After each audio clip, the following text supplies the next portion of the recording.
ago to clear up before we move forward. Somewhere in the audience is, yes, Mr. Thomas Stearns. He's everybody's friend, the head barista at the Hardback Cafe at Hastings. Thomas, would you make your way down here? Nice round of applause for Thomas.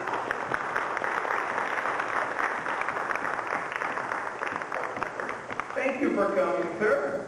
Good to have you here. For those of you who don't know or haven't followed the story, because it's gotten to be a protracted story at this point, on New Year's Eve, we were invited back to perform as part of the Symphony League's first night for the arts. And I thought it would be interesting, since it was New Year's, to do something that looked forward into the year to come. In fact, it was my goal to mentally time travel 312 hours into the future, take a look around, international, regional, locally, what's going on, and predict the future for you in the form of major publication headlines. What was New Year's Eve? What else are you going to do? So we did. We wrote that prediction in front of a live audience there at first night, and then it was sealed into this box with this padlock cut straight from the plastic by first night MC Big Jim Russell from Cumulus Broadcasting. Everybody knows Big Jim? Well, Big Jim was there, and he made sure everything was fair. And what happened, Mr. Stearns, because Hastings was a co-sponsor for first night and for some of the shows here at Backdoor, actually, they were gracious enough to volunteer their Hardback Cafe as the resting place of this prediction since New Year's Eve. And so it has been on constant public display, and Thomas reminded me that it's also on what? Video display. Video display surveillance. So from the moment we folded the paper, Big Jim signed it, dated it, cut the lock out of the plastic, put it on. This man took it and left first night, put it on display, and it's been on the camera on display ever since.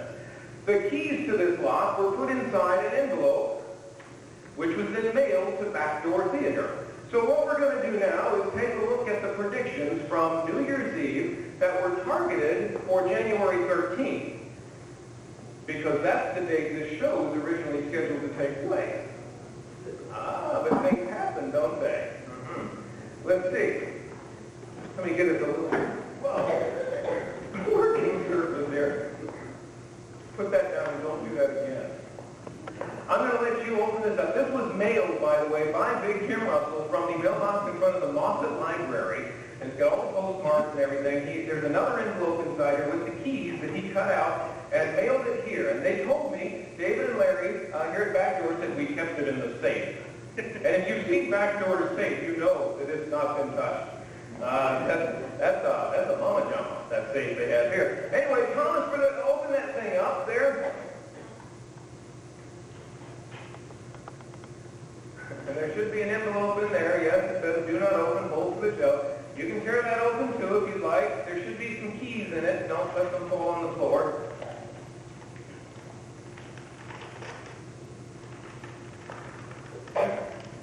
All right, there are the keys right there. Thomas, if you would open up this thing that you've been looking at your cafe for much too long now. I know you're all sad to see this thing go. I just know you are. Would you? What did you name it? Bob. Okay. Open it up, and would you take the paper out, and then show everyone there's nothing else in the box, that that's all there is, and it's just a little wooden trinket box that's been locked shut. Okay, there you go. Now the paper here is very important that everyone sees that has Big Jim Russell's signature, and it's dated 12/31/06. And he dropped it in there, he locked it up. This has been out of anyone's possession, but on public display since New Year's Eve. Now I happen to have the newspapers from January 13th. I was the guy who was out driving that day because I needed the newspapers from January 13th.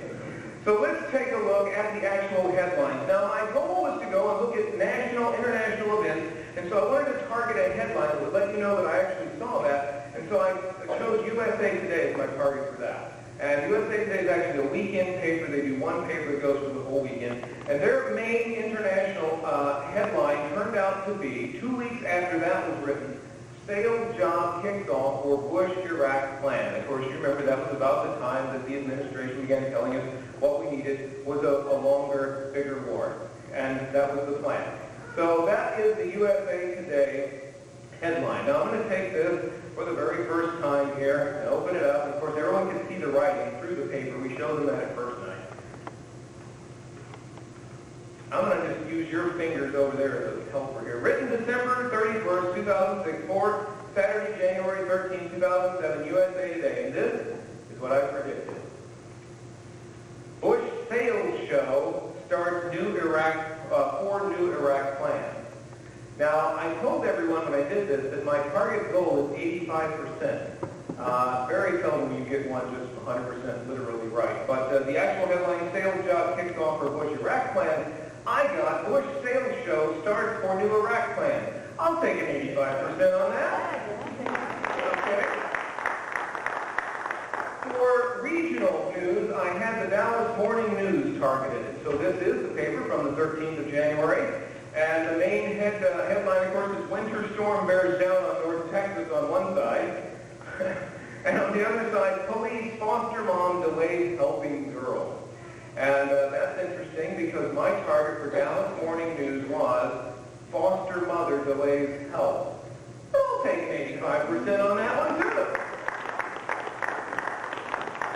Finally, for local news, I chose a publication without which the commerce industry would be crippled, the Time-Record News. And the Time-Record News had one big headline on January 13th. Storm slams Texas.